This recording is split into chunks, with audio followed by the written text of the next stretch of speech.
அற்பமான சிலந்தியும் சிறுத்தையும் தருகிற இன்பங்களை, செய்கின்ற விந்தைகளை மனிதன் செய்துவிடவில்லை. மாடும் கூட நாயின் குரலிலிருந்து நாய்க்கு கோபம் என குணமறிந்து விடுகிறது. மிருகங்களை அப்பாவியாக மனிதன் எண்ணுகிறான். தன் பிறவியை மேம்பாடாக நினைக்கிறான். மிருகங்கள் அறிந்த அறிவை மனிதன் அறிந்தானா? மிருகங்கள் உணர்த்தும் குரலின் ஏற்றத்தாழ்வை மக்களை விட விலங்கினங்கள் அதிகம் அறியும் ஆற்றல் நிரம்பியவை. விலங்குகளும் பறவைகளும் வஞ்சனையற்றவை, காலக்கணக்குப்படி சொர்க்கபோகமாய் வாழ்பவை. அவற்றின் கூடுகளும் வாழும் இடங்களும் எத்தனை மெத்தனை இருக்கின்றன.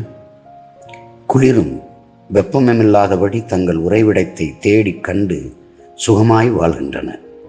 காற்றடிக்கும் திக்கில் கூற்றிற்கு வாசல் அமைக்காமல் எதிர்பக்கம் அமைப்பதை அறிவோமா?